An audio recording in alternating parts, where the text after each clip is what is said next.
Praise the Lord. Hallelujah. Glory to God. Napakabuti ng Diyos at walang mahirap sa Kanya na hindi niya kayang gawin. God is good all the time and all the time God is good.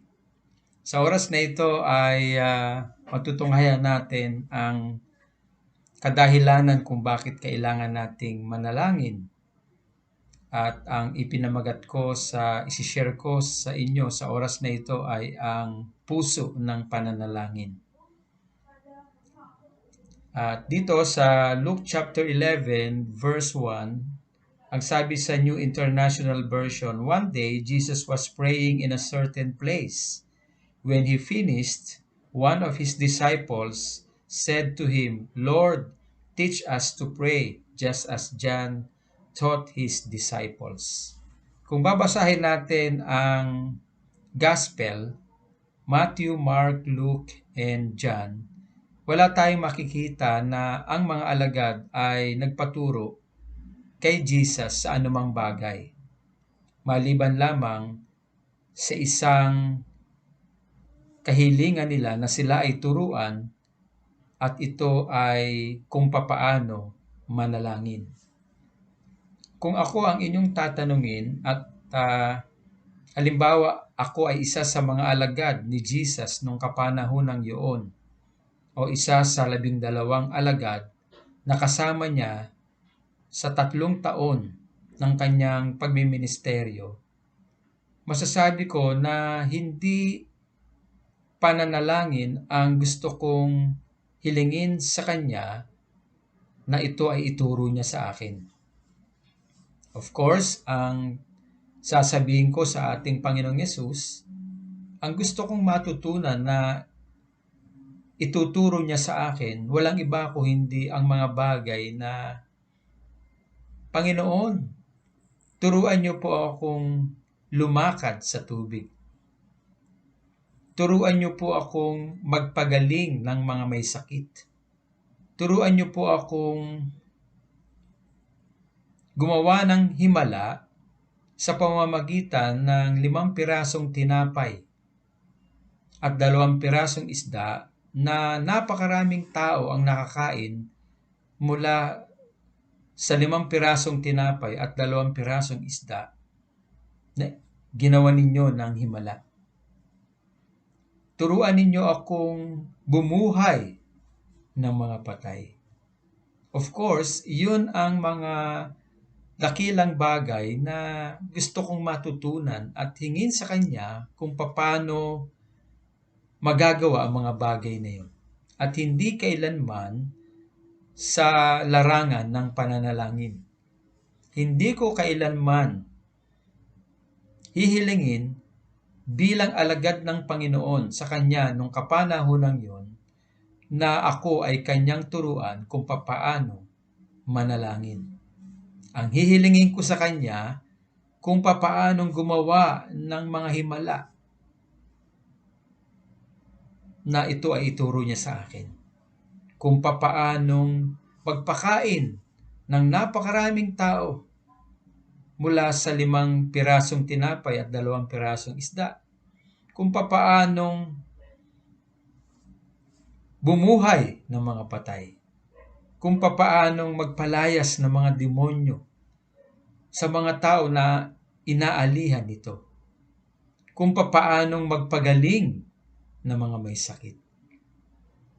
Pero bakit nga ba pananalangin ang hiniling ng alagad na ito bilang representative ng 12 disciples na ituro sa kanila ni Jesus kung papaano manalangin? Ano ang meron sa pananalangin na nakita ng mga alagad? Of course, naniniwala ako na merong nakita ang mga alagad na matapos manalangin ang ating Panginoong Yesus ay may resultang mga himala sa buhay ng mga tao. Kaya ito ang kanilang hiniling sa Panginoon na ituro niya sa kanila. Okay? So, Naglakas ng loob ang isa sa mga alagad bilang representative ng 12 alagad na turuan sila ng Panginoong Yesus patungkol sa pananalangin. Okay? So, how important prayer is? What's something in prayer? Ano nga bang meron sa pananalangin? Masasabi natin na nakita nila marahil na matapos na manalangin ng ating Panginoong Yesus, ang lahat ng himala na gusto nilang magawa nila na nagawa ng Panginoong Yesus ay nagsimula sa pananalangin. Ang sabi doon sa Mark chapter 1 verse 35, magbubukang liwayway pa lamang, bumangon na ang ating Panginoong Yesus at dumako siya sa ilang at doon ay nanalangin. Ang ipinapalagay ng mga Bible scholars, ito ay 3:00 ng madaling araw. Sapagkat sa lugar ng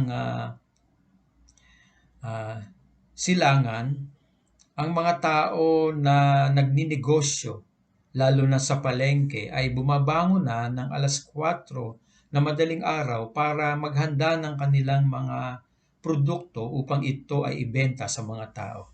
So natatapos sila sa kanilang paghanda ng kanilang mga produkto mga 5:00 ng umaga.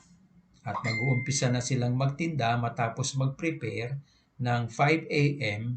hanggang 10:00 ng umaga.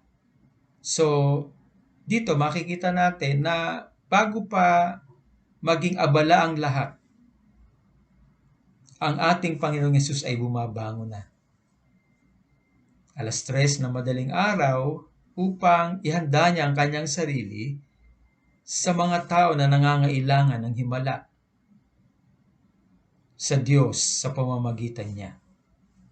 So, Jesus was actually preparing himself for the people para ang mga taong ito ay makatanggap ng mga himala kung ano ang kanilang kailangan mula sa Diyos.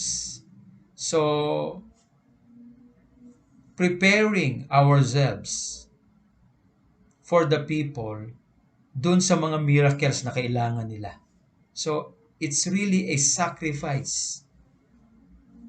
Developing our calling at magawa ng Diyos kung ano yung gusto niya sa buhay natin na maipaglingkod natin tugon doon sa mga pangangailangan ng mga tao.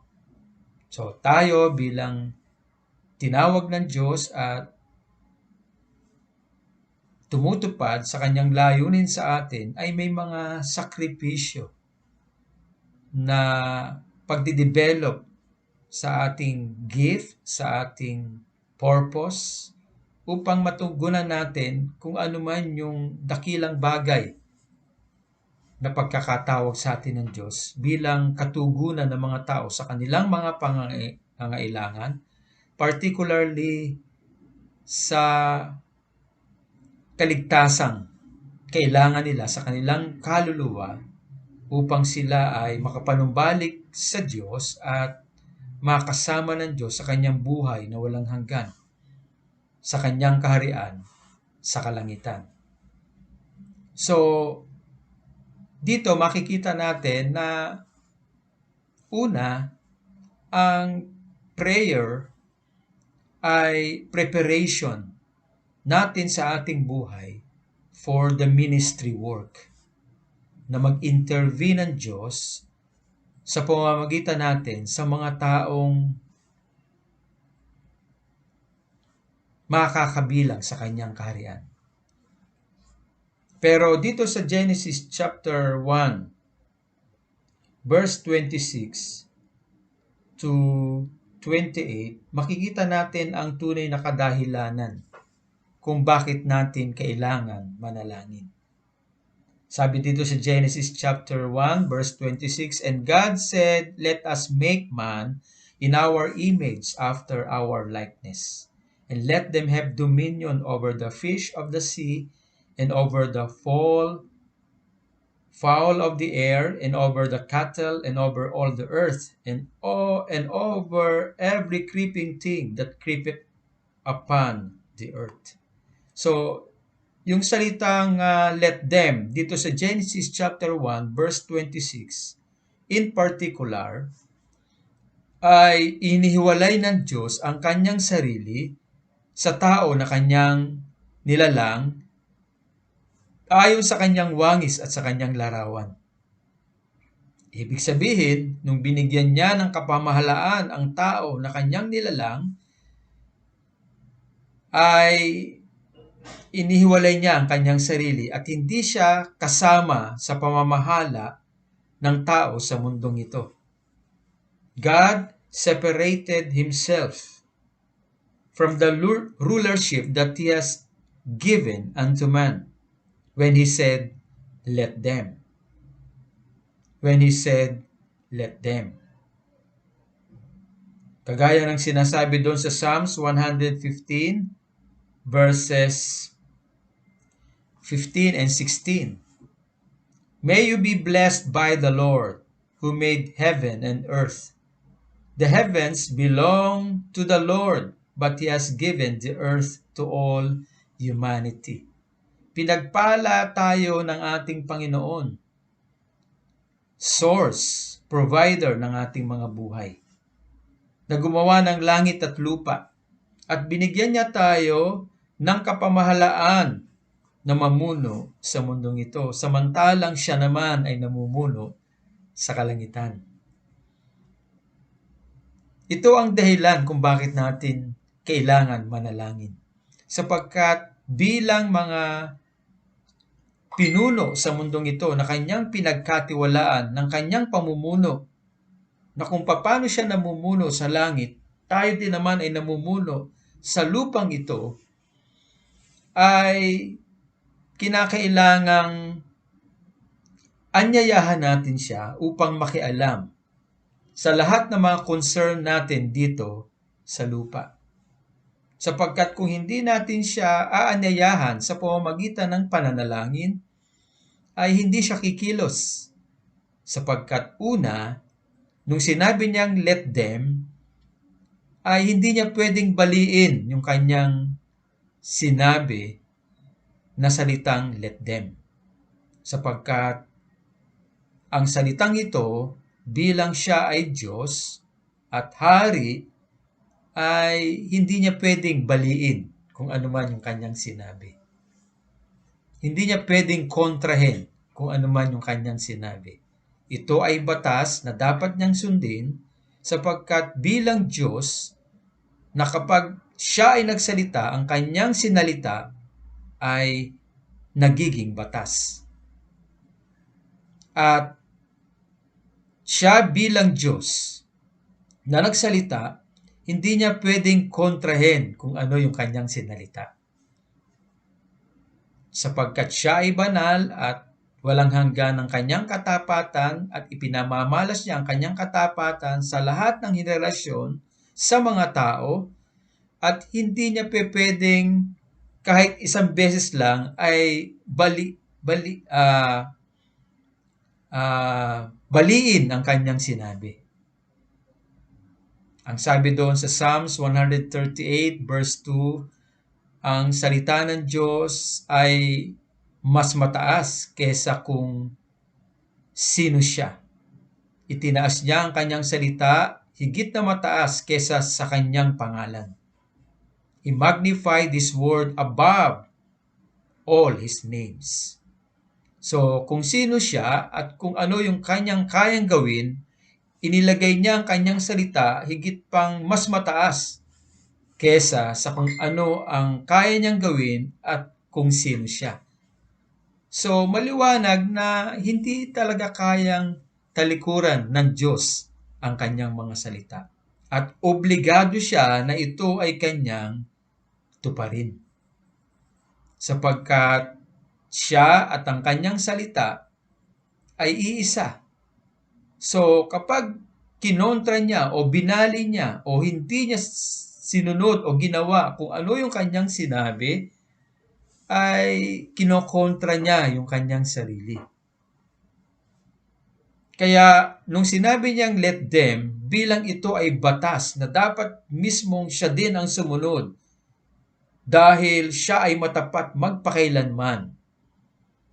Ito ay hindi niya pwedeng talikuran. Ito po ay hindi niya pwedeng banggain.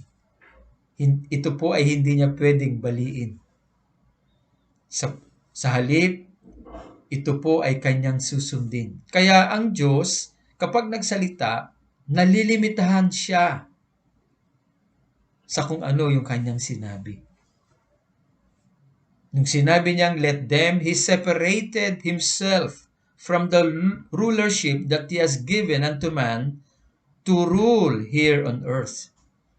Yung salitang rule or take dominion, ito ay to manage, to govern, to rule, to control, to take responsibility.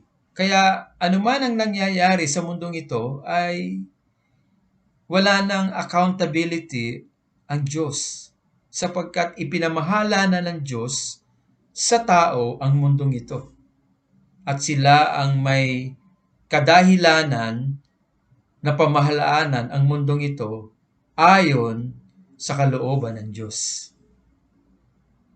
So, ito ang dahilan kung bakit nung kakainin pa lamang ni Eva ang bunga ng puno ng karunungan na ipinagbawal niya na kainin nila, ipinagbawal ng Diyos na kainin nila, ay hindi magawa ng Diyos na pigilin si Eva na ito ay kanin.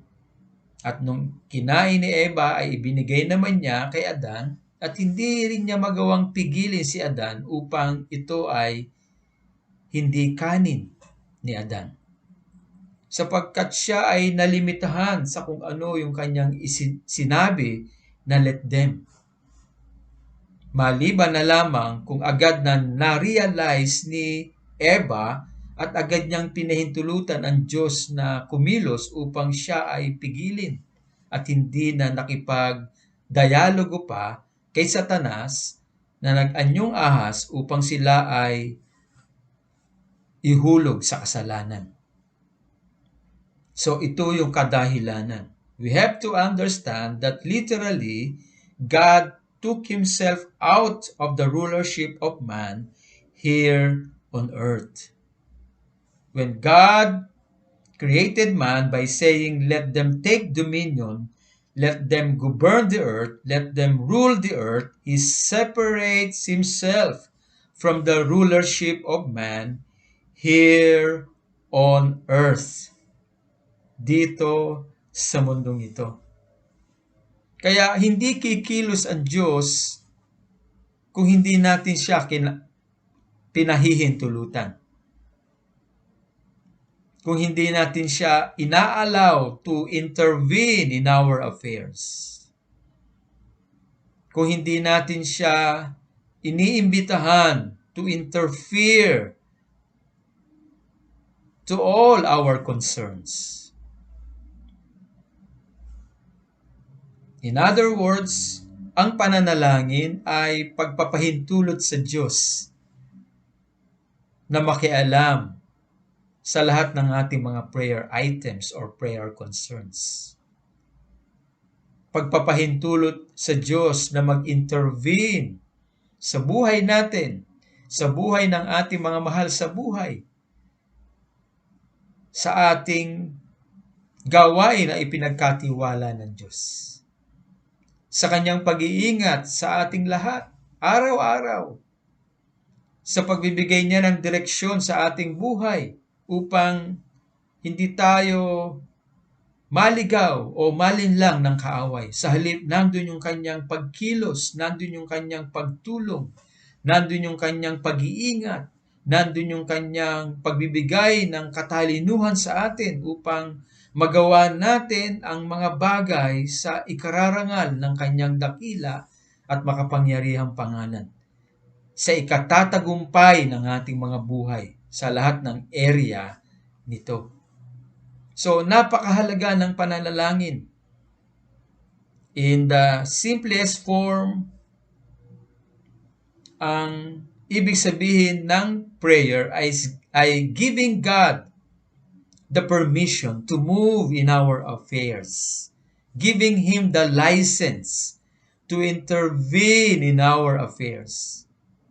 Kaya ang pananalangin ay napakahalaga sapagkat ito ay pagpapahintulot sa Diyos upang siya ay makakilos ng malayang pagkilos sa ating mga buhay. Sa lahat ng mga concerns na itinataas natin sa kanyang trono. Pagbibigay natin sa kanya ng adorations, and also we ascribe to Him worship and praise, allowing Him to move mightily on our own behalf sa ating paglilingkod na ginagawa, sa ating pagmiministeryo sa mga tao na nangangailangan ng kanyang tulong, sa mga tao na ipinamamanig natin sa kanyang trono. Kaya pala, pananalangin ang ninais ng mga alagad na matutunan nila mula sa Panginoon sapagkat sa pagkatao ni Jesus, sa tuwing siya ay mananalangin, napapahintulutan niya ang Ama na nasa langit na bumaba upang makialam sa lahat ng kanyang ipinamamanhik sa mga tao na nangangailangan ng kanyang tulong, sa nangangailangan ng kalayaan mula sa pagkakaalipin sa espiritu ng mundong ito,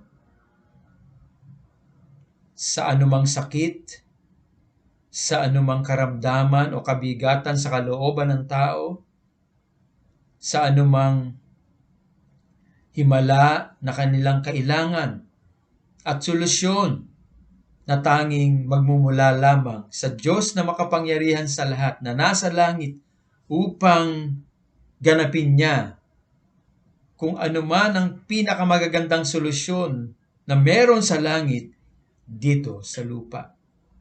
Na-invade ng Diyos Ama mula sa langit ang mundong ito sa pamamagitan ng kanyang pananalangin na pinahihintulutan niya ang Ama sa kapangyarihan ng banal na Espiritu Santo na kumilos sa lahat ng tao na kanyang paglilingkuran, sa lahat ng tao na kanyang pupuntahan, particularly sa kanyang piniling bayan, upang malasap ng kanyang piniling bayan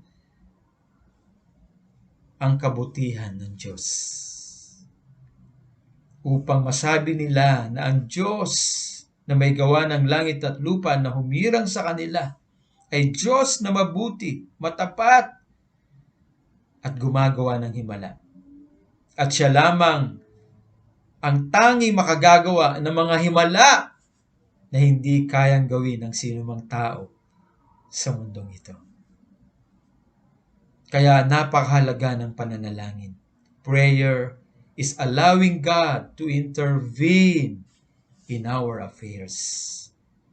Kaya nakakakilos ang Diyos. Kagaya nung panahon ni Joseph, nakita ni Potiphar na ang Diyos ay sumasa kay Joseph, sapagkat pinahintulutan ni Joseph na makakilos sa kanya ang buhay ng Diyos. Just imagine, nung siya ay nasa Ehipto na, there was famine all over all the earth, but in Egypt there was plenty. Because Joseph allowed God to intervene in the affairs of Egypt. May tagutom sa buong mundo, sa bawat bansa. Pero dahil pinahintulutan ni Joseph ang Diyos na kumilos sa kanyang buhay sa gitna ng Ehipto, may tagsagana at nag-uumapaw ang kasaganahan sa buong bansa ng Ehipto. Ganon din naman nung kapanahunan ni David. Pinahintulutan niya na ang Diyos ay kumilos sa kanyang buhay. Ang sabi doon sa Psalms 27 verse 4, "One thing have I desire in my life, and this is what I seek, that I may dwell in the house of the Lord all the days of my life, to behold the beauty of the Lord, to know His power, and to really do His will." To behold the beauty of the Lord and to know His power, to demonstrate His power. Kaya po, kahit na napakatagal niya sa wilderness, He stayed there for 15 long years. Hindi siya napanghinaan ng loob. At hindi niya sinabi sa kanyang sarili, "Maybe I will end up my life in this desert and I will never reach the destiny that God has for me, to be the King of Israel." Sapagkat nung time na yon, matapos na siya ay inanoint ni Propeta Samuel as king over all Israel, inusig na siya ni Haring Saul na pinakamakapangyarihan tao nung kanyang kapanahunan. At siya ay hinanap sa gitna ng ilang, at siya ay nanahan sa ilang for 15 long years. Pero ang sabi pa rin niya sa Psalm 63 verse 11, "The king rejoice in the Lord." The king rejoices in the Lord. The king rejoices in the Lord. And he will prove that all who tell lies will be perished. Ang hari ay magdiriwang sa Panginoon.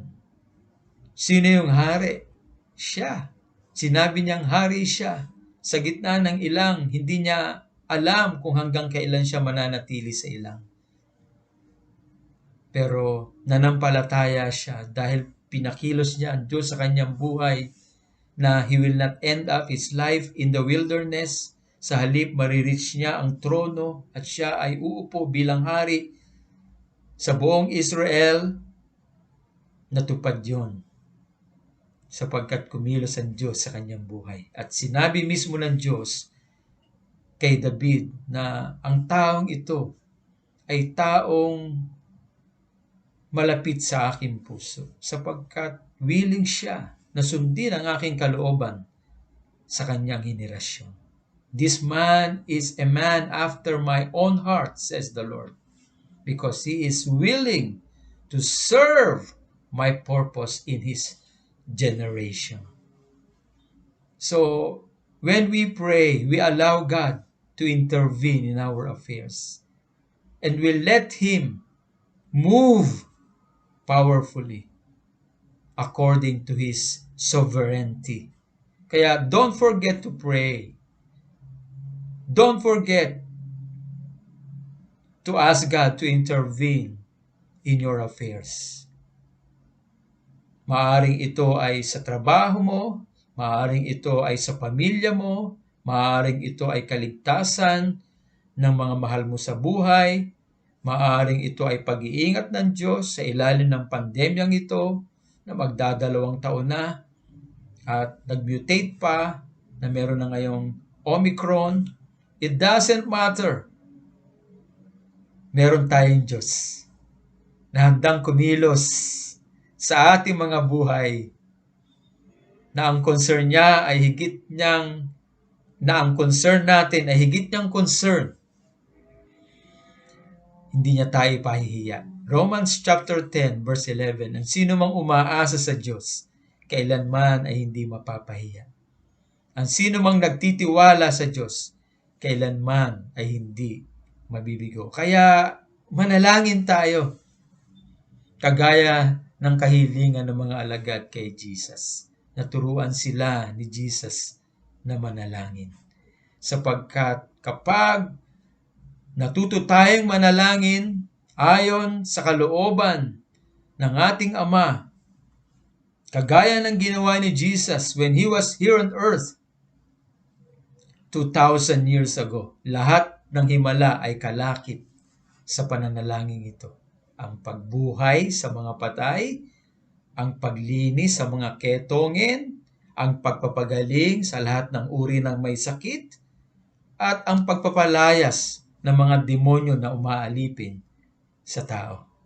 Lahat ng himala ay nagmumula sa pagpapahintulot sa Diyos na kumilos sa ating mga buhay, na kumilos dito sa mundong ito, na kumilos sa ating bansa, lalo na sa darating na eleksyon, na ilagay ng Diyos ang presidente na mula sa Kanya, na ilagay ng Diyos ang vice-presidente na mula sa Kanyang kalooban, mga senators, mga governors, mga congressmen, mayors, vice mayors, at maging sa mga barangay captains at mga kagawad sa barangay level. Ang pananalangin. Ang pananalangin. Ang pananalangin ay pagpapahintulot upang kumilos ang Diyos sa ating lahat. Sa lahat ng area ng ating buhay. Maging sa ating minamahal na bansa. Sa lahat ng ating mga concern. Higit na concern ng Diyos ang ating mga concern. Kaya wala po tayong dapat alalahanin kung tayo ay nananalangin. Sapagkat tiyakang kikilos ang Diyos sa lahat ng ito na itinataas natin sa Kanya. Praise God! Tayo po ay manalangin.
Amang Diyos na makapangyarihan sa lahat.